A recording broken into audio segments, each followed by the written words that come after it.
My name is Drew Rayburn. I'm the Director of Conservation Science and Planning for the Nature Conservancy in Colorado. Our office is right down the street from where we are. We're on Spruce Street. We're in a hybrid work environment, so most of us are not in the office very often right now, but we are local to Boulder and very happy to have a presence on Spruce Street. I'm happy to be here today. The topic today is climate change. It's a pretty heavy topic in a number of ways. We'll do our best to not get too down as we talk about the science and what TNC is doing to link conservation to climate science here in Colorado. So I joined TNC 3 years ago, March 2020, just before the pandemic hit. So it's been an interesting time. And the photo on the opening screen here is our Phantom Canyon Nature Preserve northwest of Fort Collins. Really beautiful area with a river running through it. And a nice backdrop for today's presentation. Okay, so let me just move the screen a little bit here. So that just says TNC around the world. I'll keep managing the title screen a little bit. So TNC, we're the world's largest and oldest conservation organization.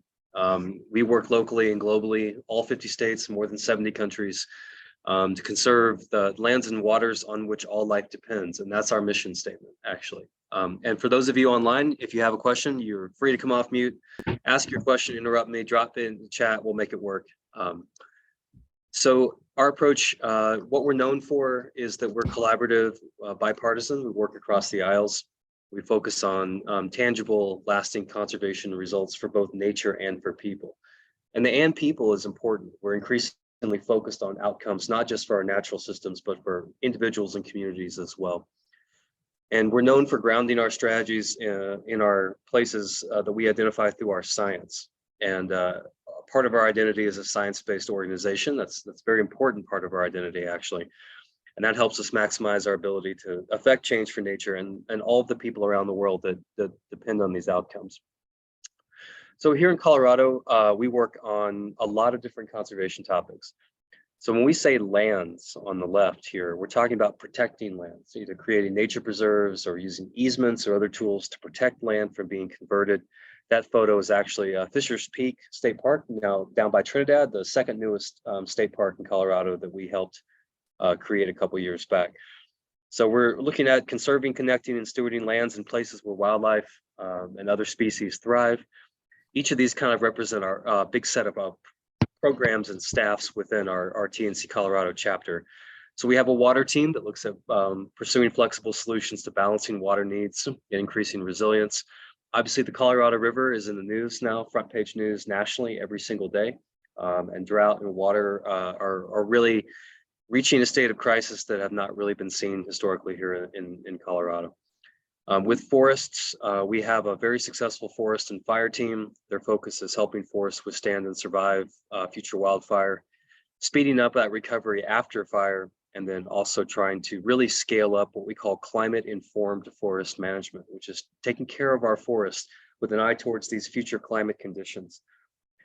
We also have a program in the cities, and many people don't realize that TNC is actually pretty well known in urban conservation. In Denver, we have a successful set of programs focused on urban tree planting and some other conservation planning efforts, all very collaborative. Of course, there's always more room at the table, but TNC does have a national and even a global cities group as well. So we do urban conservation, trying to partner with local communities to bring nature to the cities and develop climate-focused solutions for some of those unique challenges that are found more so in our cities than maybe more of the wildlands.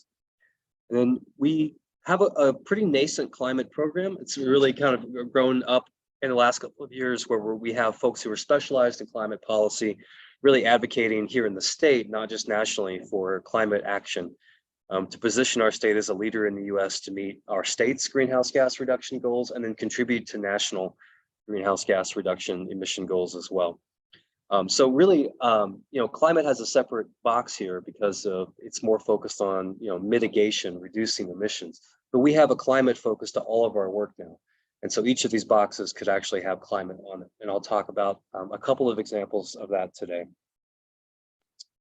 So here in Colorado, we've been protecting nature in Colorado for 55 years. Our first preserve was created near Crested Butte in 1966.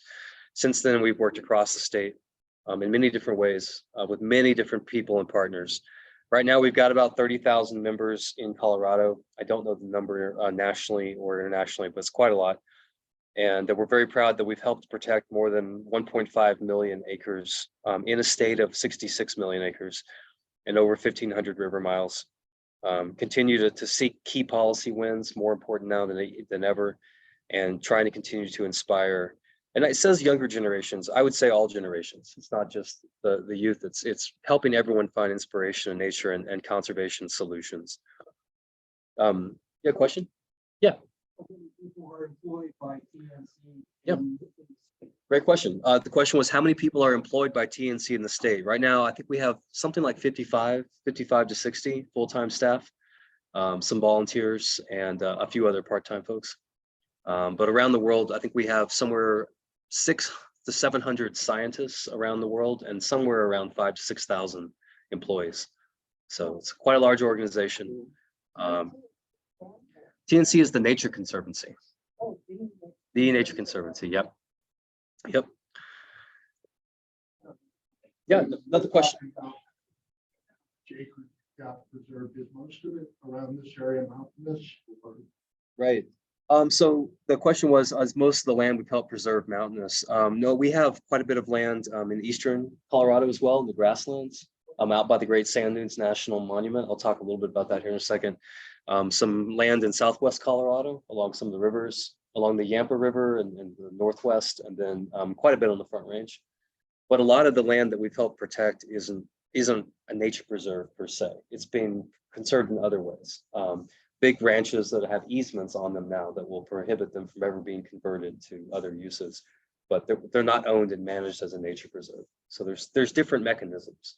And actually some of our policy work focuses on trying to make sure we'll have that flexibility in the future as well to conserve land in different ways.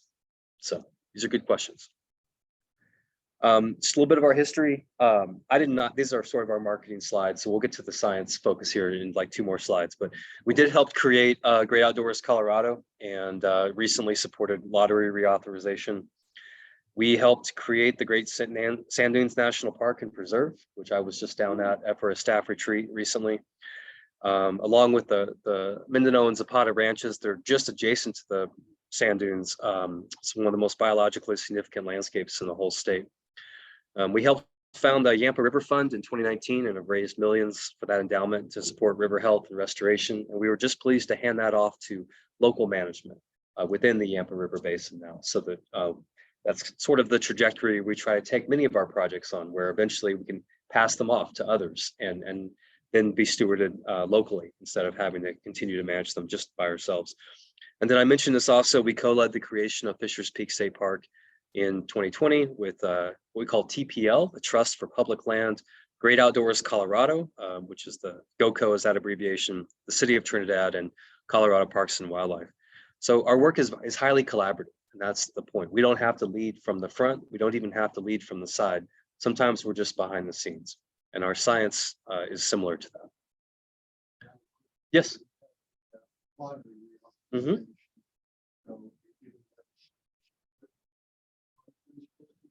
No, we don't, but we know that the lottery is important for conservation here in Colorado. So a lot of the lottery proceeds go into conservation, and so that's why we're supportive of it. But no, we have no benefit.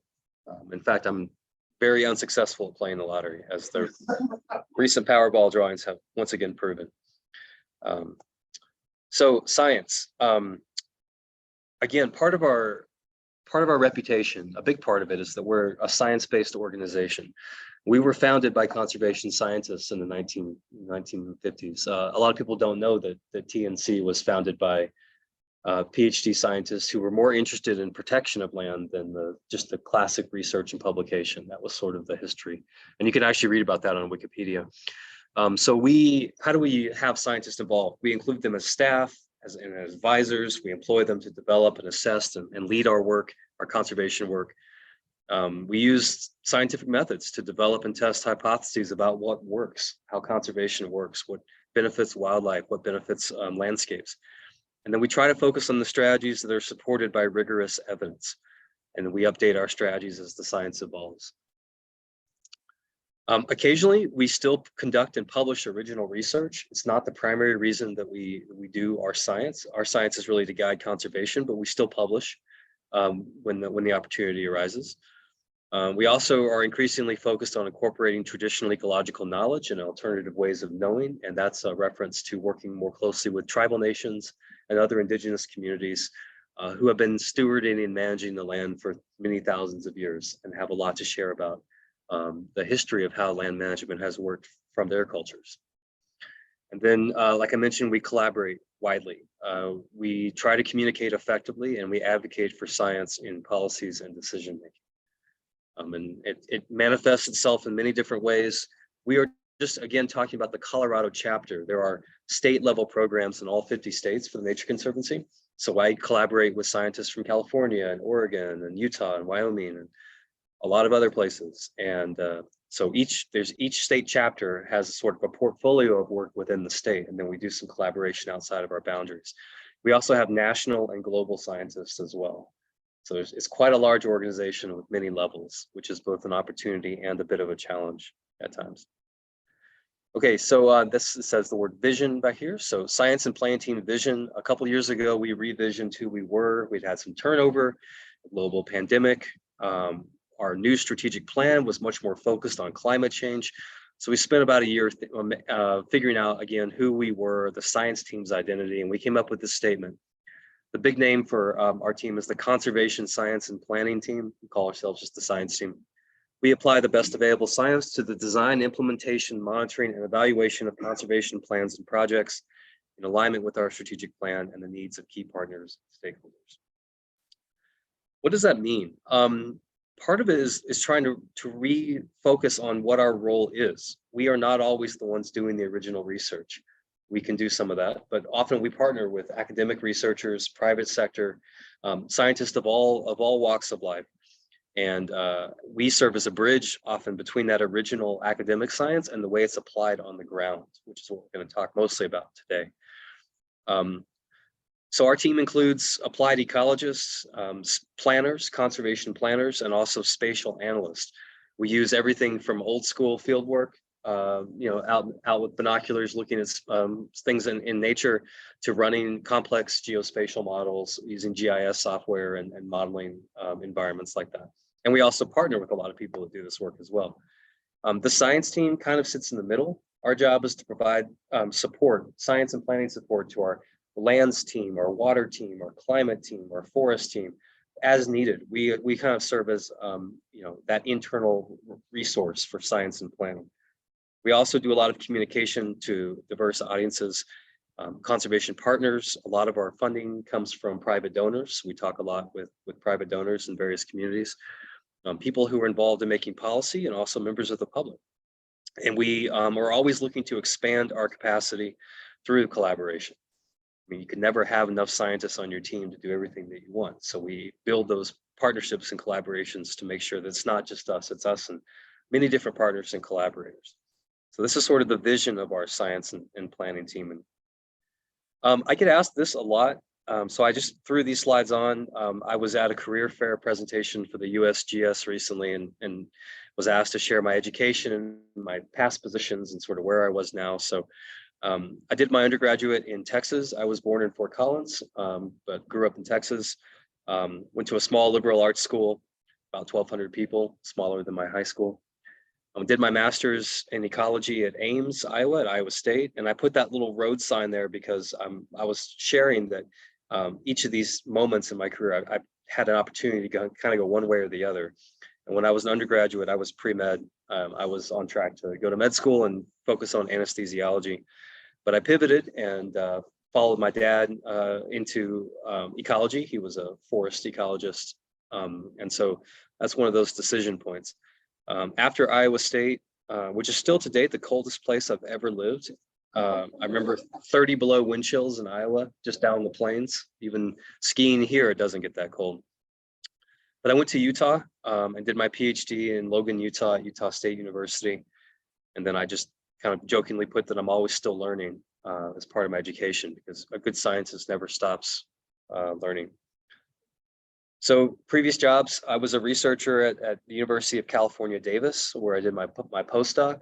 So you finish your PhD, you often do a 1 to 2 year research fellowship. So I was in Davis, California for a couple of years studying restoration ecology, which is a big passion of mine.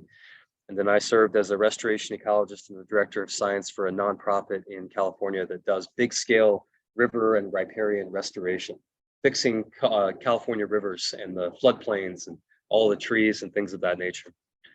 And then I ran my own consulting business for a while, which I got good experience in the private sector.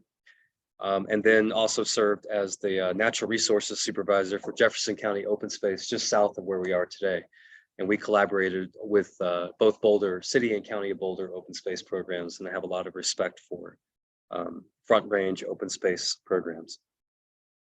And so currently, my role that I mentioned already, I'm the Director of Conservation Science and Planning for the Nature Conservancy here in Colorado. And well, yeah, well, Sherman's, it's starting to get bigger. It's starting to connect southward towards Dallas, the whole corridor of urban growth from Dallas northward, but it's been a long time since I've been back down there. One reason that I present this is that I do a lot of sharing with people that you don't have to go into academia with a PhD. I think it's really important to know that there are other paths for PhDs. It's very difficult to get an academic position. You might be competing against hundreds of other PhDs for an entry-level faculty job. And many people never understand that there are other options in government or the private sector or NGOs.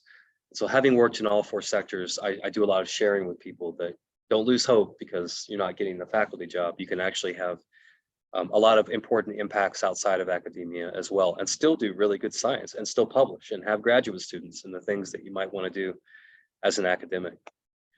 Okay, so we're going to talk about climate change. And you know, the news is challenging. And so this is one of those bodies of evidence and things we deal with in life that we just have to confront and acknowledge that it can feel a little overwhelming at times. And you know, part of what we do at the Nature Conservancy is try to find solutions. So I'm going to talk about the challenge for a couple of slides, and then we're going to talk about some of the solutions. So let's just promise we're not going to get too down on the next few slides.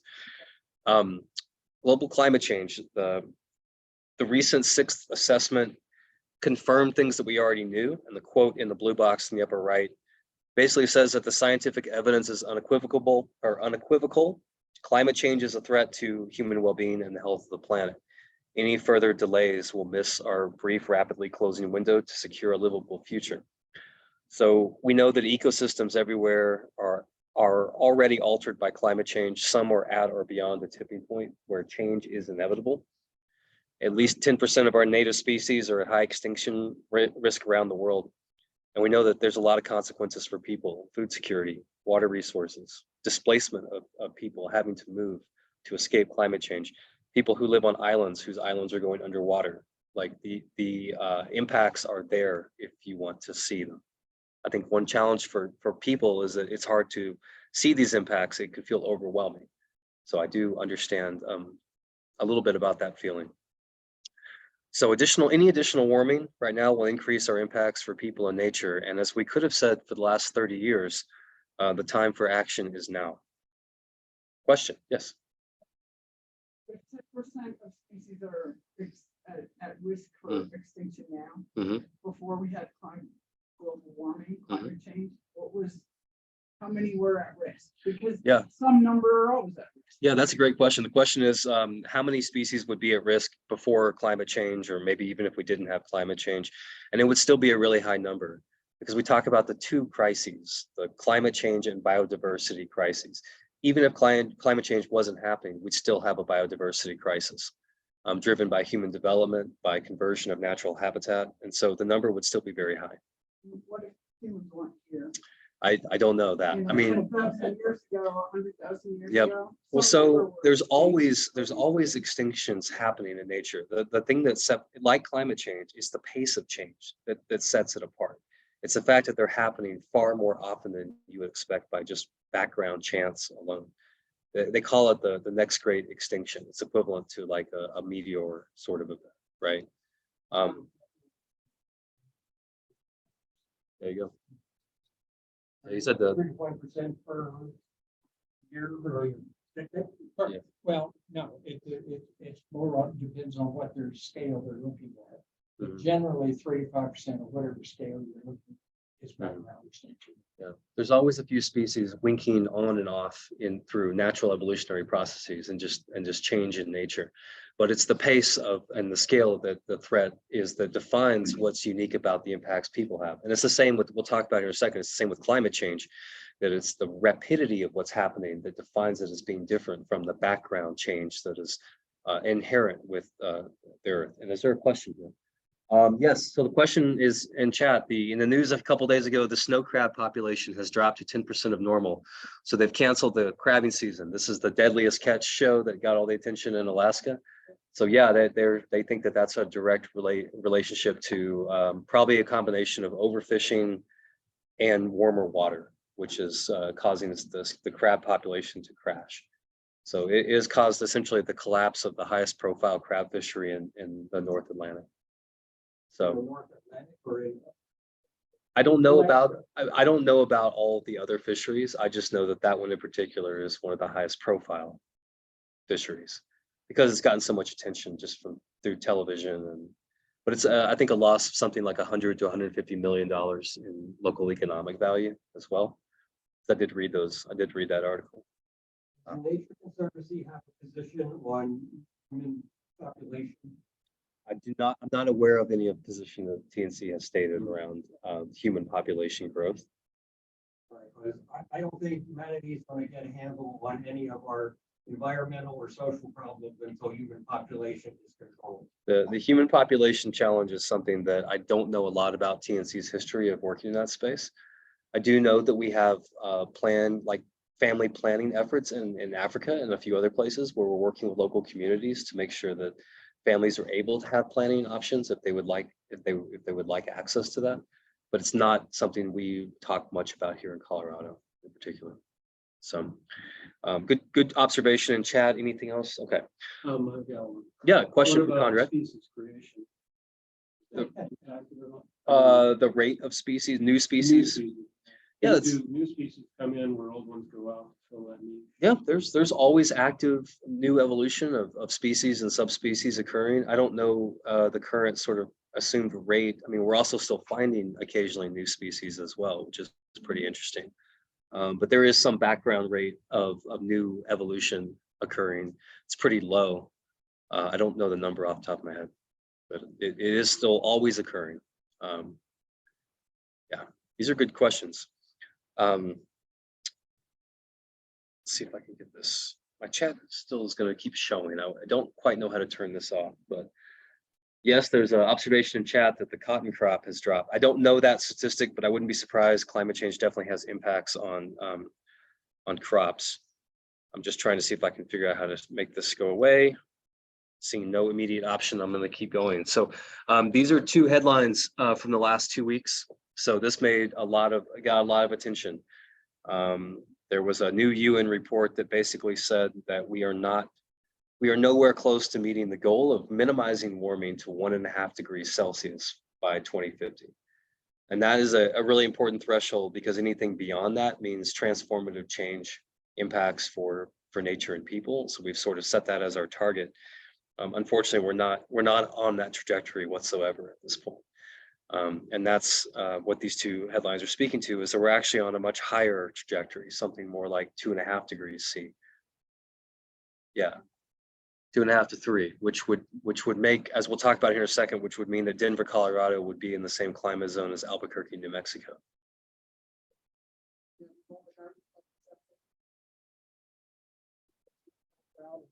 Yes, and we are taking that.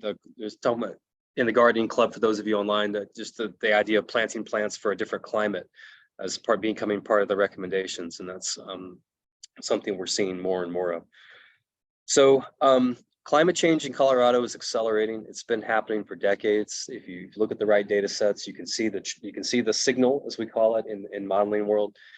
I am not an expert in climate change. I'm not classically trained in that, but I am working on applying climate science to conservation challenges. Sorry, I'm just bummed that I can't move this out of the way. I just will leave it in the middle. We'll just talk around it. So the average Colorado temperatures have increased by around 2 degrees Fahrenheit since 1977. I was born in 1979. To the point earlier about extinctions, similar changes in temperature have historically taken thousands of years. So change does happen. Climates do change naturally over time, but the pace and scale of change is what one of the things that defines human-caused climate change, according to the climate science. So we won't go through all the figures and graphs, but they'll be available. Temperature departure, degrees Fahrenheit over time. So the blue pointing downwards would be the cold years, red pointing upwards would be hotter than average years. And so over time, we're seeing more hotter than average years. So the departure from normal sort of thing. And you can see that that is stacking up more and more as we get closer to the present day, which is the x-axis, indeed on 2010. Mhm. That's where most of the Yep. I just want to point out one thing I think about when I see a chart like this is at about 2 degree increase. And you got night and day, you got summer and winter, and it's a complex calculation. It's incredibly complex, and these graphs, one of the challenges with climate science is that it's very hard to present complexity in a simple way. Yeah. And so there are so many models. I mean, there are multiple global climate models, a lot of things behind the scenes here. This is just literally scratching the 1% of the surface, I think, in this space. Well, somewhere that the average is calculated every 30 years, so the average has been going up because temperatures have been going up. What Yeah. used to be average is now, 5 degrees hotter kind of thing. There are a lot of ways to measure change. You can look at the temperatures of the ocean water. You can look at the nighttime lows, as this gentleman was saying a second ago, or the warmest temperatures you experience in winter, and or how hot does it get in the summer. But it's really about trying to look at all these things simultaneously. And I mean, we have some amazing climate scientists on the Front Range here at NOAA and the INCAR and the various climate groups in the universities. We actually have some of the leading climate scientists in the world here in Colorado, which is both, yeah, CO2 graph is pretty straightforward. The comment on chat. Yeah, I didn't show a CO2 graph increase, but there's the classic CO2 graph from the Mauna Loa Observatory in Hawaii that shows the carbon dioxide concentration increasing over time. And it's still viewed as one of the most definitive signatures of climate change because it's directly measuring greenhouse gas concentrations over time. And in that very famous graph, you can see the highs and lows based on what season it is. And it's just that the data are pretty solid. And a lot of people will try to argue, different ways of pushing back against that graph. And most of us are not debating whether or not it's happening. We're debating what we do about it. That's really most of our energy goes to these days. The Hmm? Talking about the temperature increase, greater speed. We're measuring that stuff constantly. We're trying to figure out what it was hundreds, thousands, tens of thousands of years ago. We've got to go with some, ice samples, rock samples, things like that. Yep, So it seems like your measuring points get bigger and bigger. So how can you say that the contemporary change is faster than those? Yeah, I mean, that's a great question for a trained climate scientist. I will say that the ice core measurements and some of the other things you can do, the signals are pretty definitive of the trends, and it's really looking at trends over time. But I would say that type of question for someone who is looking directly at those more historical samples. One thing I think scientists have to be very careful on is going beyond what they're confident in terms of their own understanding of the data. And that's something that where I would draw the line for myself. So, okay, we're almost out of the bad news. I promise we'll come back. I'll take you back up, but just stay with me for a little while longer because it's not about arguing, but it's about looking at what's available in terms of data. So here in Colorado and the Western US, snowpacks have decreased since the 1950s. We measure these things very tightly. And snow is melting an average of 50 to 30 days earlier than it was 25 years ago. That leads to measurable changes in the timing of runoff. Precipitation is shifting more towards rain and less towards snow, as the ski industry here in Colorado knows quite well. It's a very common conversation in the ski industry about the future of skiing, and you'll see resorts starting to build more summer sports, more mountain bike tracks, things of that nature, as they understand that they might want to diversify business models. I'm definitely not here to speculate at all in the ski industry, but it's something we're all concerned about. It's part of what we enjoy about nature, and it's very important economically to the Western US. So we also have long-term drought conditions. I'm again not going to have time to go through each one of these graphics, but the one on the bottom left is change in snowpack from 1955 to 2015. All the red dots are locations where snowpack is measured and where snowpack has decreased. And there's also a couple of blue dots that show that in some locations, snowpack may actually be increasing a little bit. And if you think about mountains, that makes sense. There are some, cold, very cold areas of the mountains that tend not to melt off even in like warm years. And so it's okay to have variation like this. This is one of those things that not everyone understands until maybe they have a little more experience or they have a good communicator walk them through some of these things. But there's nothing about that graph that would be surprising or actually be evidence that climate change isn't happening just because you have a couple of blue dots or the red dots are different sizes. And, it's very complicated. And yeah.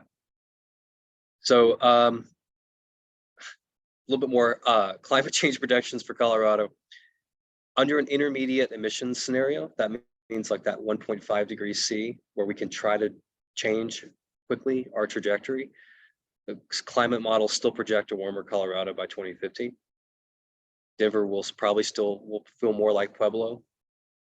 And the Colorado Water Conservation Board has a quote on their climate website that our warmest summers from the past may be the average summers in our future.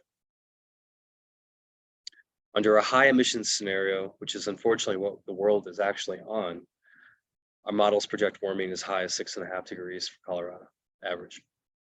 And that's Denver like Albuquerque. It's harder to predict changes in precipitation than it is temperature, and I'm not going to go into reasons why, but there are a lot of range of predictions, and precipitation could change widely. It's harder to look 30 years out and guess rainfall, but we do think the risk of decreasing precipitation is highest in the south, and maybe a decrease in summer rain and longer drought periods without rain, storms, and some of the challenges for water resource planning that we're already seeing. We do think the warming will continue to increase evaporation and shift that timing of snowmelt and runoff. And so change is going to come, as unfortunately they say. Yes. Southern US, excuse me. Yeah, thank you for that question. And we're referring to kind of the graphic in the upper right. But there are definitely some locations in Colorado that, are on that trajectory already. So for those of us who are thinking more about what we call natural lands, these are more intact lands, our forests, grasslands, wetlands, things of that nature. Climate change is already stressing native plants and wildlife, fish and insects and ecosystems. And you can actually measure that flowers are flowering more quickly these years, several weeks earlier than they did 50 years ago. And we can actually track that very precisely. And their insects are emerging at different times. There's a lot of ecological signals if you know where to look. So I'm not going to go through all the bad news here, but this stress for native species is real and is pushing a lot of species into new ways of living if they can find a way to make a new way of living. So there's the flower examples. Flowers are actually opening up before the insects come out that are evolved to pollinate them. So there's now the species are missing each other in time. By the time the insects come out, the flowers have already closed. Why wouldn't the insects come out sooner too? Because plants respond to a different temperature signal than insects do. There's sometimes plants are cued more by light, changes in day length or temperature or precip, and it just depends. Each different type of species that's cued for seasonality has a different set of cues to which it responds. Yeah. Plants are not flowing earlier; they are flowering. Thank you for that. No problem. Well, I'm very pedantic when it comes to spelling, so thank you for that. I will correct that before I provide slides. So the stress is a challenge for species and communities, which are clusters or groups of species living together. Species must move if they can, adapt if they can't, or face extinction. And yeah, that's pretty stark. I mean, species can be adapting and trying to move to different areas at the same time, but that's sort of a summary of what the challenge is. When we say working lands, we're talking about landscapes that are just more designed for producing things like crops. So our croplands, our rangelands, our cities, managed timber stands. These are the term for this is often called working lands. So, you know, it's a real issue with irrigation right now here in Colorado, and how farmers and ranchers who've lived on the land for generations are looking to the future and hoping that their families can still make a living. So there's challenges with water for irrigation. There's heat waves and water issues that may mean that the rangeland productivity goes down, so that's less forage for livestock. And there's the storms that we've seen, the hailstorms and the tornadoes and the windstorms that can damage fields and crops and livestock facilities. And you know, there's some specific commodities here. This is again not my area of expertise, so I'm just sharing a couple that changes in winter temperatures can impact winter wheat yields. There are some potential forecasts to talk about higher temperatures reducing corn yields. Of course, there's tons of factors that go into all this: soil, water, and then, you know, the idea that the people living on our land and who have been producing crops and producing livestock for generations, this may increase the risk that they can't afford to keep these lands in production. And that's what leads to the loss of working lands. They get where you have these intact landscapes or croplands or rangelands that are then turned into housing or turned into other forms of development. Okay.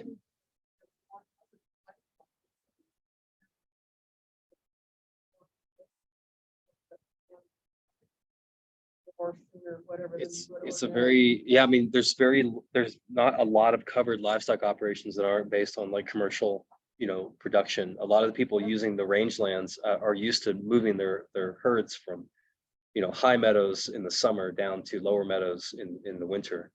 And at some point, there may not be enough resources to do that. But yeah, that change in terms of how crops are produced and livestock are produced is already happening. And there's a lot of farmers and ranchers who are, you know, margins are pretty close already in commodity production.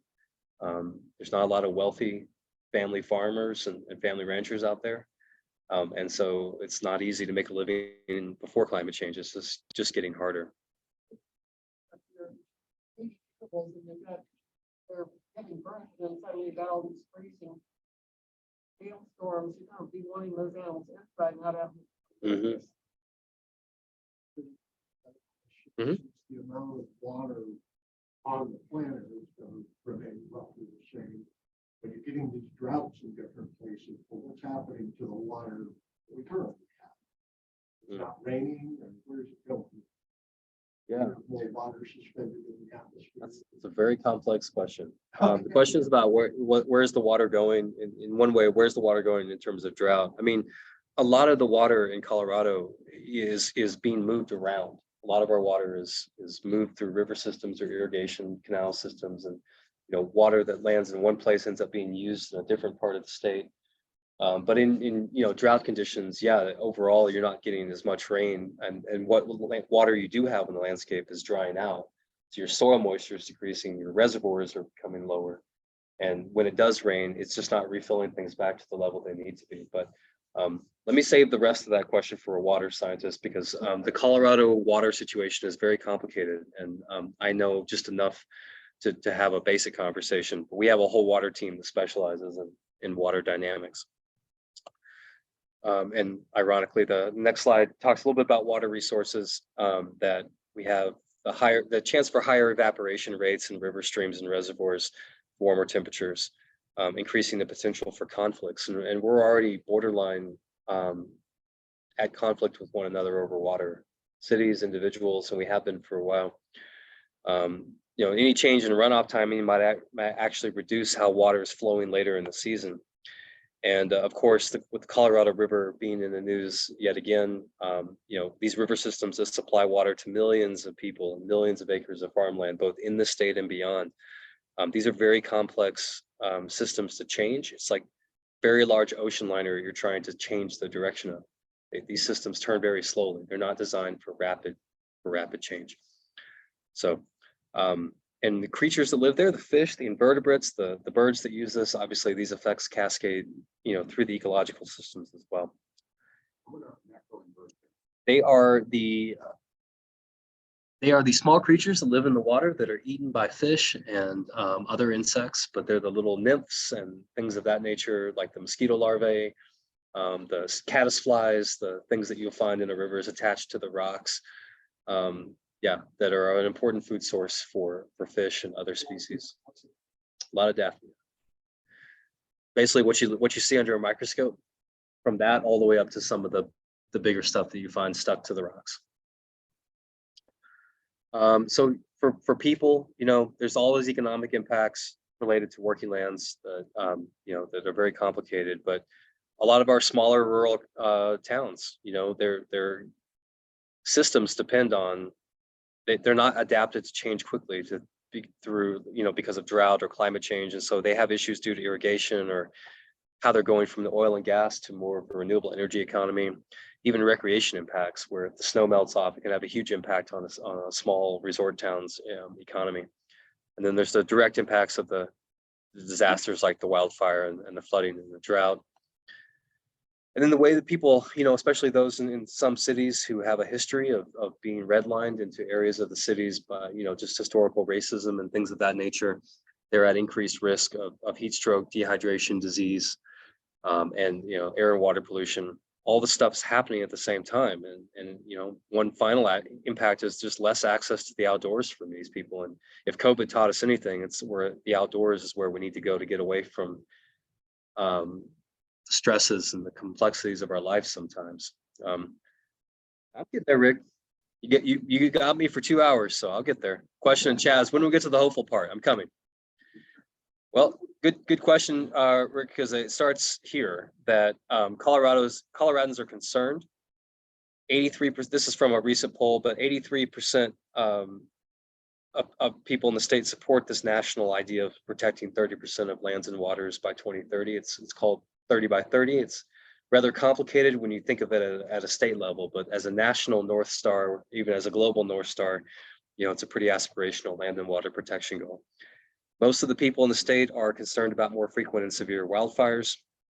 69% of people say there's enough evidence of climate change that action should be taken. 89% are concerned about drought and snowpack, and 89% of people say that a public official's stance on the environment is important. What you can't see down here at the bottom is that Western voters across the West, 75% say climate change is a serious problem. So that's actually good news that people recognize that these are important things and are wanting to take action. And that's where we'll shift into what we mean by action. So we'll talk about natural and working lands. This is all the land, basically. It's the intact forest ecosystems and wetlands and rivers, but also our working lands, our farmlands, our rangelands, our cities. All these landscapes are important for climate resilience. And so because we know that some climate change impacts in Colorado are essentially inevitable on our current trajectory, maybe there's a miracle on the horizon, maybe there's carbon capture, maybe there's something that we haven't come up with yet that can have a rapid and massive change and reverse this trend completely. I'm not personally expecting that.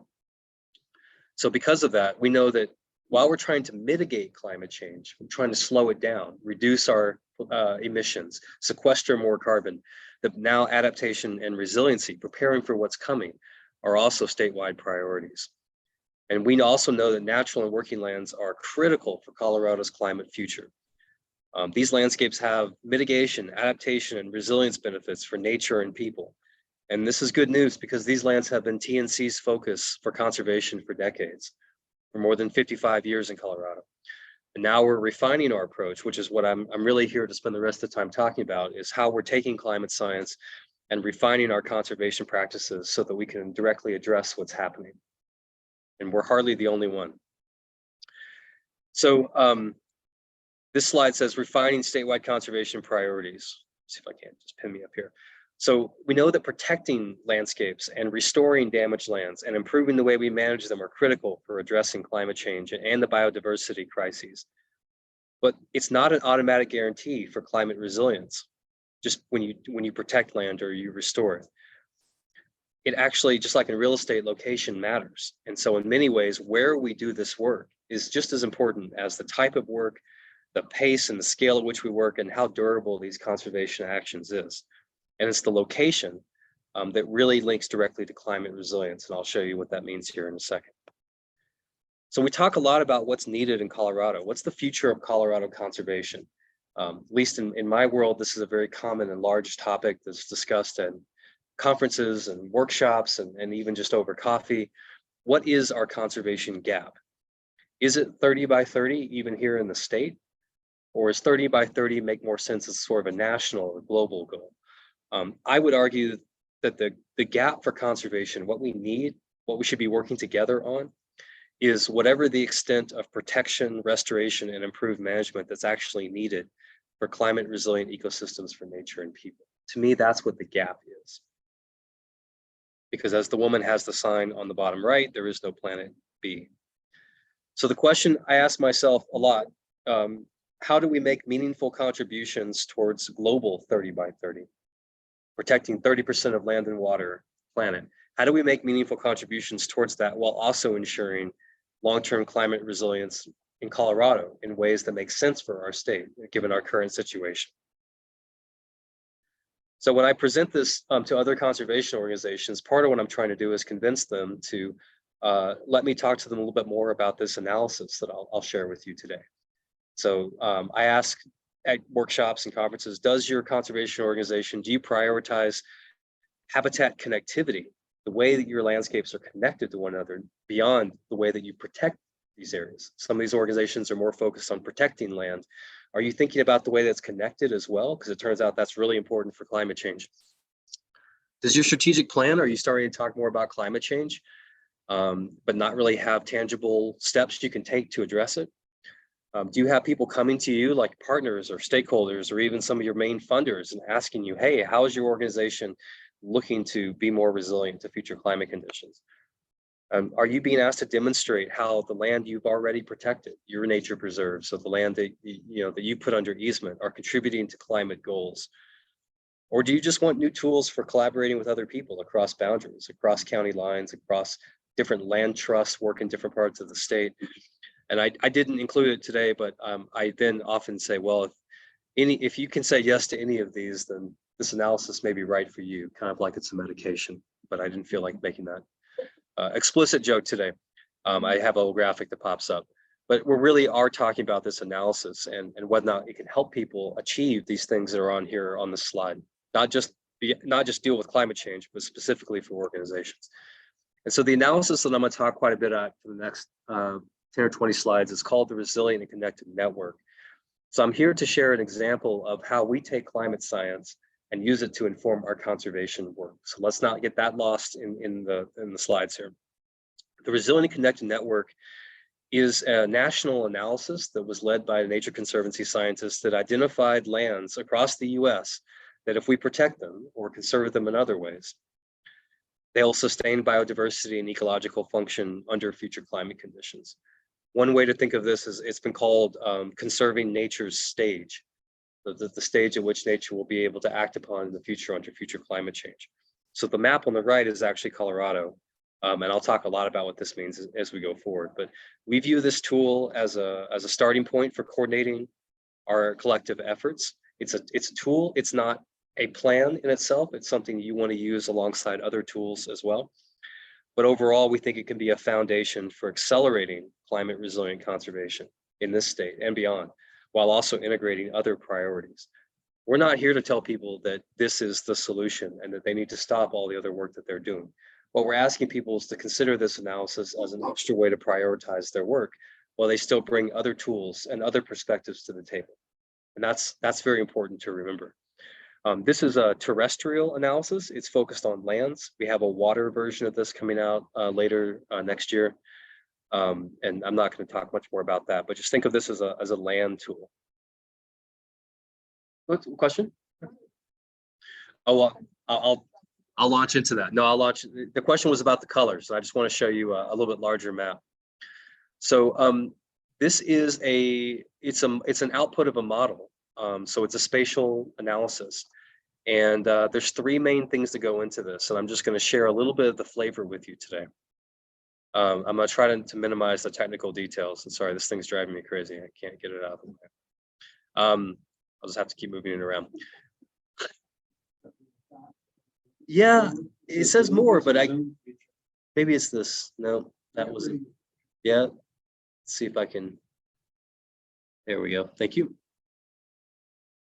So there are three pieces of this model, and they're on the right side. We'll call site resilience, climate flow, connectivity, and biodiversity. And I'll show you what these means. I'm not going to leave this as a mysterious model for you. I'm going to show you exactly what these three things do. But basically, when you take all three of these inputs, then it shows our state on the left, and it has three colors. Four, actually. We'll talk about the gray in a second. But the dark green areas are the most resilient to future climate change, the most connected to each other, and have recognized biodiversity that's resulted from scientists formally surveying those areas. The blue areas are still very resilient and they're connected, but they're missing confirmed biodiversity data. They haven't been surveyed formally in a way that this model was able to ingest the data. And the light green areas, which are a little bit hard to see on the map, they're very resilient and they have that recognized biodiversity. They're just not as connected. Okay, so it's three ways to think about the landscape in terms of resilience, connectivity, and biodiversity. Dark green, dark blue, and light green. I want to say that on the bottom left, there's a land area of the two federally recognized tribes, the Ute Mountain Ute and the Southern Ute.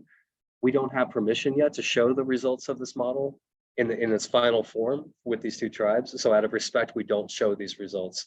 You can see on the right, you can see some of the component data, but that's why it's grayed out. And we're in active conversation with how we can respect the data sovereignty of these tribes and eventually be able to do more with data in a public setting. Okay. So we'll talk about what resilience, connectivity, and biodiversity mean here, and I'll show you how this model comes together, because this is one of the principal tools that we use to guide conservation work in the state, and it's directly designed to have a more connected and resilient landscape to prepare for a different climate future. Okay, so this is one of those big, what can we do about it tools. Question from Mike. What does that mean? I will show you specifically here in just a couple of slides. The question was about climate flow, and I wish we had used a different term for that. I'll explain why we use that term when we get there. White color? Yes. Not survey data? No, so that's a great observation. So the question is about the white color. So if this is the green and blue actually cover 54% of the state. A lot of the state is white. What does that mean? I will show you what it means here in a second, but the short version of it is that some areas of our state are either so highly modified, cities, highways, mining areas, those don't score in this model very well. This model was never designed to analyze climate resiliency of croplands, of highway systems, of cities, of mine lands. There are different tools that exist for that, but just because someone's land is showing up on the white here, is not a judgment about the climate resiliency of their property. There's a lot of reasons why this model would not have included some areas that are in white. And that's something we spend a lot of time talking about, especially with farmers and ranchers. Most of our croplands in Colorado don't show up in the model. And I tell them that directly because I have a lot of respect for people who are working the land, and I don't want them to think that I'm passing judgment on their ways of working. Okay. Yeah. Yep. So, and you know, yeah, I give this presentation to farmers and ranchers as often as I do conservation scientists. And so we've learned a lot about framing and being respectful with the way that we present this information. And that's important for scientists to always be open to different ways of talking about this kind of stuff. So I want to show you what this means. So when we say climate resilient sites,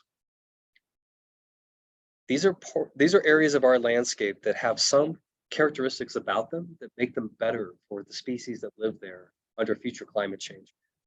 And so it's a little hard to see on the bottom right, but the dark green are the most resilient sites in Colorado, all the way down to sort of the brown and even the gray. And the darker the green, the more resilient. These are areas that are very bumpy. They have highs and lows, and they're wet and they're dry, and there's mountains and valleys, and it's heterogeneity. These are not just flat areas where there's no variation. This gives species more what we call microclimates to move to. If it's hot, they move to the shade. If it's cold, they can move to the sun. It's that sort of heterogeneity that allows species to move and respond to changing conditions. These sites are also locally intact. They're very not fragmented. There's bigger areas of intact land that are generally connected to each other at really fine scales. And I'll show you an actual example of what one of these landscapes looks like.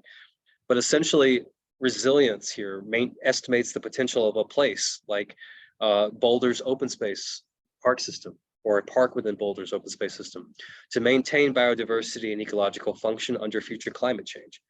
So the darker the green, the higher the probability that this will be able to maintain biodiversity and ecological function. Again, just thinking about our natural, mostly intact working lands, not our farm fields, not our cities, right? So this is an example of what one of these places looks like. I still have never been here. I've shown this slide a lot. This is Silverjack Reservoir near Montrose. And without even looking at additional data, I hope that you can see what I mean. There's high areas, there's open areas, there's wet areas and dry areas, forest and open, more grasslands and shrublands, cliff faces there in the background, sunny areas and shady areas. This is what we mean by a variable landscape, or with microclimates. And then we have the data that went into this model. This is what this exact landscape looks like in the data, just to show you that this model is based on reality. The upper left is probably some measurement of slope and aspect and things like that. I used to know more. I've forgotten what the details in the upper part of the model, but you can see the reservoir itself. And then you can see the location on the landscape following the red line down to that dark green blob. And that's what we're looking at here on the screen. So this is what we mean by landscape diversity, microclimates. And Colorado has a lot of places like this. This is why we score so highly in the RCN and why our landscapes are so important for addressing climate change. Okay, so question earlier about what do we mean about climate flow? So this is really a model of how connected our landscape is. The reason we use the term flow, and I'm just going to tell you this because, and you can ask me a follow-up question, is that the model that we use to estimate connectivity is pretty cool. It treats movement like electricity moving over a grid, the way that like water flows through the landscape or electricity flows through a circuit. And that's where the term flow comes from. It's a pretty cool model that was designed by some very smart people a few years back. But essentially it's measuring how species are going to be able to move through the landscape under future climate conditions. Okay, just like this room has one exit, two exits, or maybe this is a closet. Okay, so one exit in this door here, but we have two doors, so our room is connected through these two spaces. If we had one door, we'd only have one connection. If we had doors on every wall, we'd be more easily able to move from the room into other places. That's really how we're looking at the landscape. And it's based on things that would block movement. So things like highways and buildings and things that create breaks in the landscape. And question was, this is mostly for vertebrates. It's definitely more for species that can't fly. We have birds that can obviously have higher levels of movement, bats, things of that nature. But in general, I think it's an averaged out over all the different types of species that are in the U.S. So no, not formally plants. I include plants in my mind. I'm actually trained as a plant ecologist originally, so I'm a little biased towards plants. But it's actually a great question. What I should do is go back and look at the details and see how plants are factored into this, because at TNC we absolutely do consider that plants move through landscapes. Yeah, absolutely. And it is. Yep. Yeah. So we do know that plants move through landscapes over time, just generally slower than animals, not always. Invasive species have shown us that some plants can move very quickly through landscapes, even from other countries to here and from our country to other places. One other way to visualize this is an analysis that was done by the Colorado Natural Heritage Program. They're at CSU. Great biodiversity science, big on plants and wildlife. They did an analysis of the Colorado landscape to see what they call the disturbance index. This relates to fragmentation and how intact our landscapes are. The darker green areas have very minimal disturbance. The darker red areas are highly disturbed. And you see things, our highway networks, our roads, right? Our cities. This makes sense. And so this speaks to, for this preceding graphic, it relates to how the landscape is connected. There's a lot of really cool science behind this, and I'm not going to go into much more depth here, but connectivity is critical. Species, plants, and animals have to be able to move through the landscape in response to change, just like we often have to move as well in response to change. So connectivity is important, and you'll keep hearing me talk about resilient and connected. So for biodiversity is the third input to this model. And these are places that have intact habitats, rare species, or really unique plant and wildlife communities. But it's only based on the available data. Not every acre of Colorado has been surveyed for biodiversity. And yet a lot of it has been. I mean, all the dark green are areas that have been surveyed where we have data sets that we could bring into this model. And I say I did not do this work. I'm applying the results. I was not on the team that did the programming and did this initial analysis.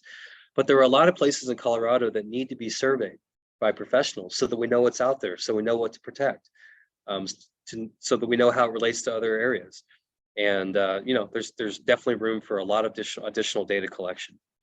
So these three inputs to this model make sure that we're thinking about biodiversity and also the landscape features or the abiotic features that support it. The high cliffs and the low river valleys, and just taking the living things with the non-living environment and really considering them together under climate change. Okay, so I know that's a lot. I want to show you a couple other quick maps of why the RCN is not a good, and I say RCN, the resilient and connected network. So here is Fort Collins, and you can see that this is just a screenshot from the model for Colorado, and there's this giant gap east of Fort Collins. Well, you probably can guess what's in this landscape and why this model doesn't score this landscape very highly. We'll look at this area, we'll zoom in. And it's because it's one of the most productive agricultural areas in the entire Front Range, where a lot of our food comes from. We're a large basis of the local economy, an area that's under a lot of water stress as well right now. And so this model, again, was not designed to talk about the climate resiliency of farmland or ranch lands. There's a whole different set of science behind that. But we show this to let people know that we acknowledge that there's a lot going on in this landscape that's not about the things that this model was designed to evaluate. And that's why it's important that people use a lot of different tools together, not just pick one shiny tool out of the toolbox and say, this is all we're going to do. Many people's perspectives, collaboration, many different types of tools coming together to really understand everything in a landscape that's important for nature and people. If this was easy, we would have already done it. And it's definitely complicated. Okay, so 54% of our state. We're so fortunate in Colorado. And again, going back to the chat from Rick in the chat about the good news. We're so fortunate here. Over half of our state scores highly in this model, even with our cities and our highways and our oil and gas. There's so many beautiful landscapes in this state that are so important for climate change. And we are recognized in the Western US for how much potential there is in our state for further protection in these areas to make sure that we will be have functioning ecosystems and communities under climate change. It's a huge opportunity and one that we talk about a lot, and that we've recognized we think it's so important that we've restructured the way we do our work around climate change to really focus on this as our guiding light for where we're going to do additional protection in the future. Question?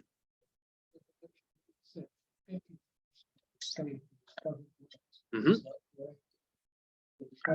Huh. Those numbers are about the same, is it?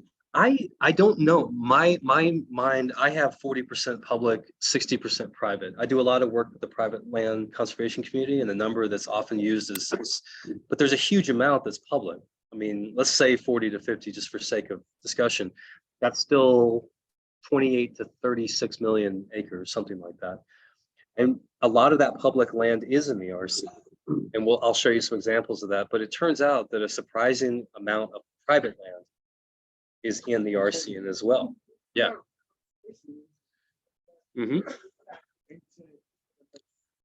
So conservation easements, they wouldn't have been by definition part of the RCN, but many lands that are under easement which are now protected as a result of the easement, are in the RCN.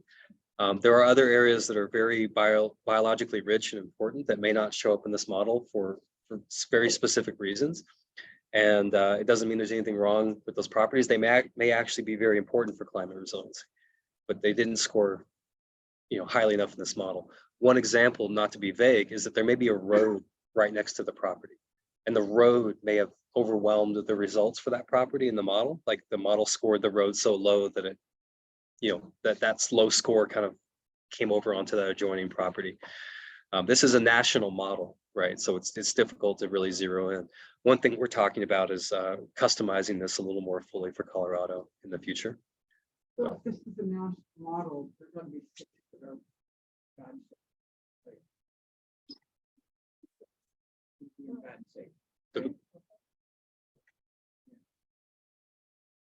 So I wouldn't say necessarily I'm not here to pass judgment necessarily in bad shape, but I will say that there are states that have been so highly modified through human land use that they don't score well. And one of them is the state I did my master's in, Iowa. Iowa was one of the lushest grassland and forest, believe it or not, states in the US prior to the conversion of Iowa to farmland, starting in around the 1830s, 40s, and especially like the 50s and 60s, but primarily by Euro-American settlers moving west. And so, yeah, you can see a lot of interesting patterns here. I look at this map a lot.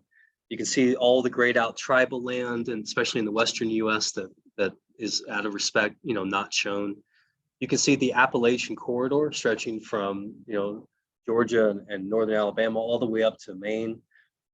This giant corridor of connectivity, these dark green and dark blue colors that show up like this. And then look in the western US. I mean, look where Colorado sits, how much of this land that we have, states that have more public land that are in these giant tracts like Idaho and northern Nevada. You can see that the color splotches are a little more visible. But you start to see these corridors, these north to south, usually corridors. These are how species move through our landscapes. And they're able to do this because this is a snapshot of the way things are. The challenge is that a lot of this land is not protected. A lot of this land is at risk of loss and conversion. And we'll talk about that here near the end. So the opportunity for us is how much of this land can we protect?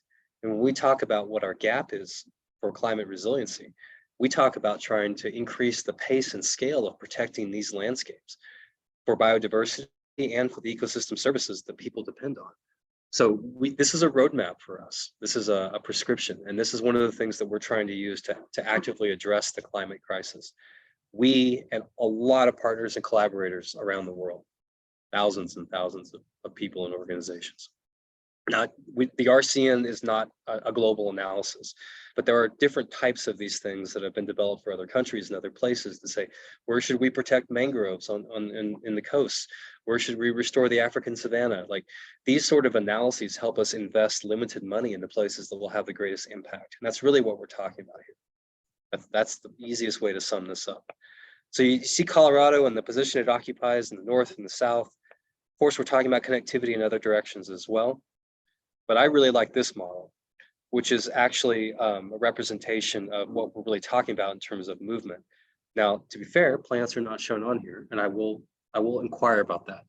But these species have more defined movement patterns that are understood. And yeah, a lot of these are migratory species, these amazing hummingbirds that can fly 3,000 miles without ever landing, or, condors and all the beautiful raptors and owls and other species that and not to mention the hundreds of migratory songbirds that move through the US and from Canada to Mexico each year.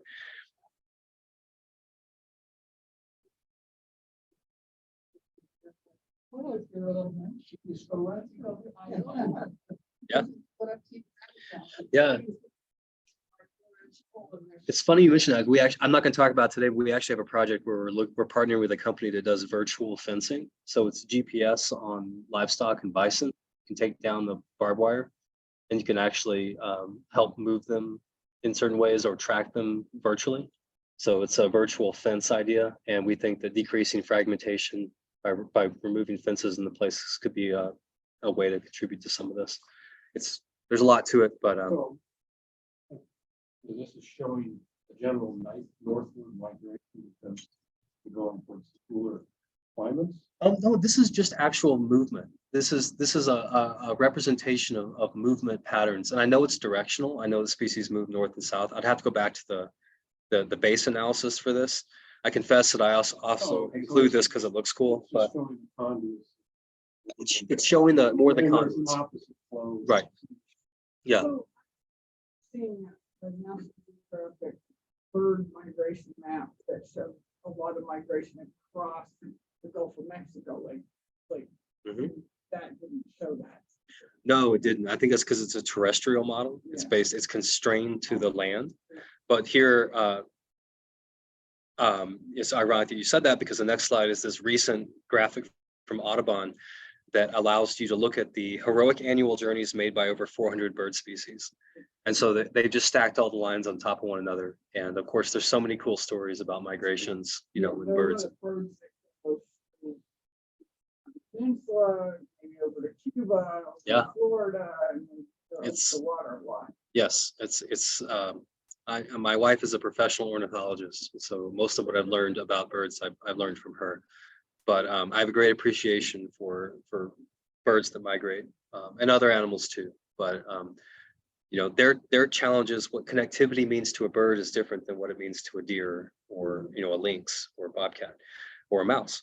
And so connectivity is different at all scales for different species. And that's why, you know, in conservation planning, we're also often looking at different species and thinking about what their needs are, and then trying to sort of aggregate all that for the landscape. So I threw this graphic in just to speak again to what connectivity is talking about. And it's just another, frankly, beautiful graphic use of data to illustrate a concept, which is something that I'm particularly attracted to when complex data sets are elegantly displayed in a way that facilitates communication.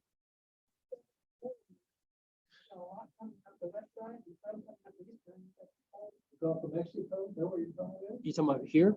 Oh, well, those are locations that just for what reason either don't have the resources or just not on a flyway between overwintering and summer grounds. Yeah, no, that particular area of Canada is, I don't know a ton about what's going on there. Great Lakes are driving some of that, right?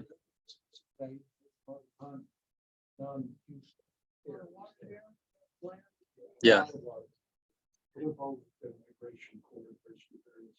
Mhm.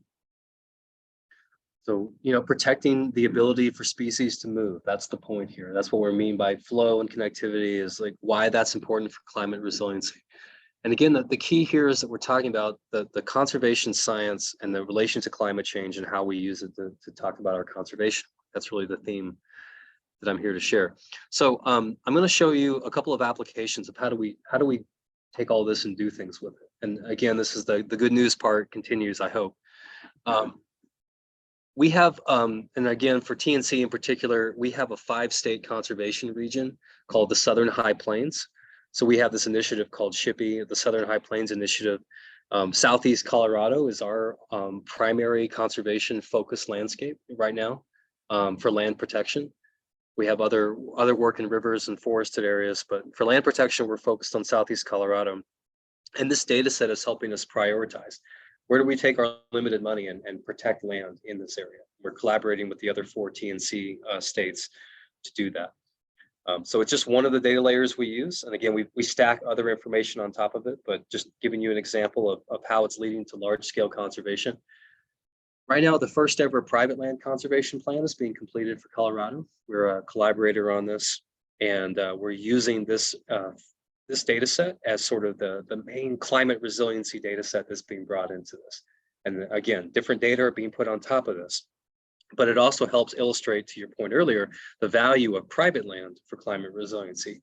And it turns out, we'll talk about this here in a second, but private land is absolutely critical for Colorado's climate future. Our public lands alone will not be enough to ensure climate resiliency for nature and people, as beautiful as they are. About Southeast Colorado, and that's the Springfield, and that's where the new animal refuge has been established the last 2 years.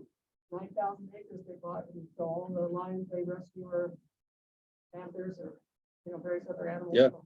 There's a lot of interesting conservation. They're down in that southeast Yeah, it's a hotbed of action because land prices down there are still relatively affordable, and there's a lot of land that is in the process of transitioning of ownership. So that's another reason that we're so focused on this landscape, is that we can make a large difference by looking at larger, 5,000-10,000 acres. They want to serve it too, of course, but they- Yeah.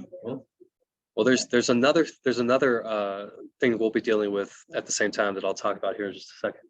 I'll be vague until we get there, but there's a lot of people that have their eyes on that part of the state. So we have our urban program. We actually have an analysis called the Metro Denver Regional Conservation Assessment, and the name's a little misleading because it's actually this entire 7-county region, including where we're sitting here today. It's about 6,000 square miles, and we're bringing in some elements of the RCN data into this analysis. So again, not going into a lot of details. The point is that we're bringing this resilient and connected network data into these prioritization analysis to make sure that we're looking at climate, we're looking at future conditions. That's really the point of this. Without these data sets, we'd be more prioritizing what we have now without necessarily thinking as much about the climate future. Okay. And then there's another group looking at similar conservation planning in the Southern Rocky Mountains, where again, the resilient connected network is being added onto other data sets about wildlife and water and all these things, but it's giving us that lens to look into the future to make sure that we are doing something about what we think is going to be changing. Okay. Couple other quick examples. There's a collaboration of conservation agencies called NOCO Places 2050.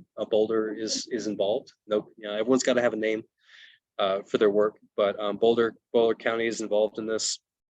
8 county, state, and federal public land agencies that are addressing the challenges of high visitation to our protected lands and conservation. Millions of people in the outdoors, loving the time, getting away from their stress, enjoying mountain biking and bird watching and everything else. But there's such a high rate of visitation that the parking is challenging and the impacts to our trail systems are challenging. So these agencies are working together to try to address that. And I'm bringing the resilient and connected network data to this group so that they can think about the climate resiliency of these landscapes while they're also thinking about people and nature and the outdoors. All right. So again, just an example of application, letting you know that one thing that TNC is trying to do is get this data out there and used in these big planning processes. There's another similar organization called Pikes Peak Outdoor Regional Alliance, PPORA. Very similar in some ways to NOCO Places. They're focused on the Pikes Peak area near the springs, trying to figure out how to do the same thing, balancing recreation, conservation, supporting local economies while still achieving wildlife protection. Dealing with front range growth and I'm also sharing the resilient and connected network with them and teaching them how to use the data for the plan that they're developing for their area. So as a precursor to what we'll get to here towards the end, TNC also has an analysis called Power Place West, which is the first West-wide renewable energy analysis. Renewable energy is something that we are all going to be very interested in Colorado in the years to come. Colorado is set for a rapid expansion of renewable energy that's critical for meeting our climate goals and transitioning to what we call a net zero energy economy. But this expansion can have significant negative impacts on biodiversity and habitat because all this renewable energy has to go somewhere. Nationwide solar energy provides about 2%. And by 2050, expect to be under 10%.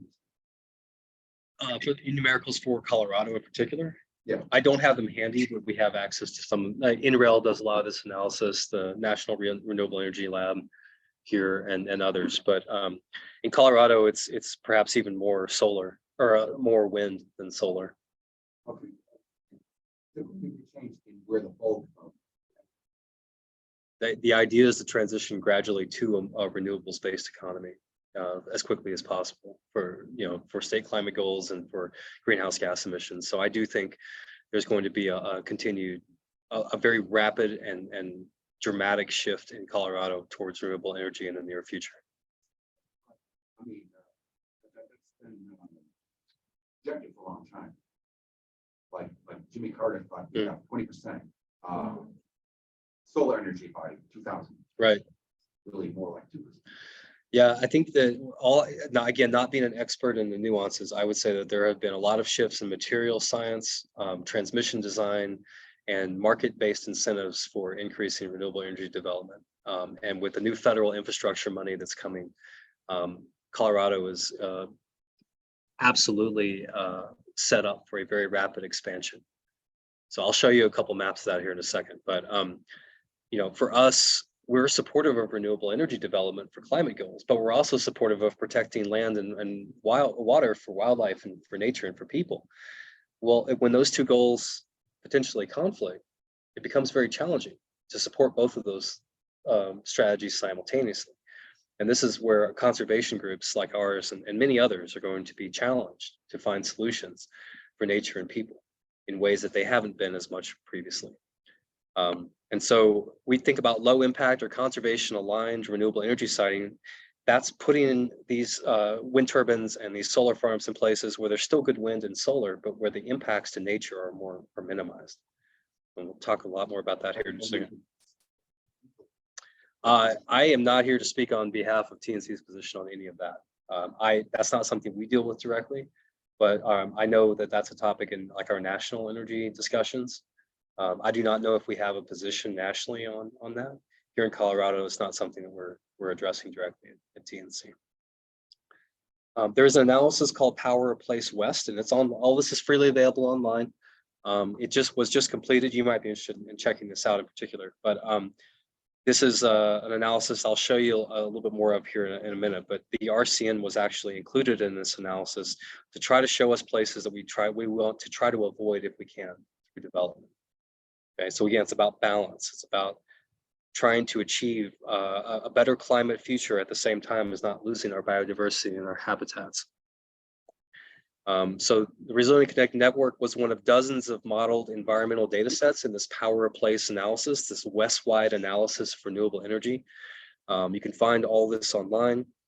The results of this analysis, which just came out about a month and a half ago, strongly suggest that greenhouse gas emissions reductions in Colorado across the West are achievable while still avoiding the most sensitive natural and working lands.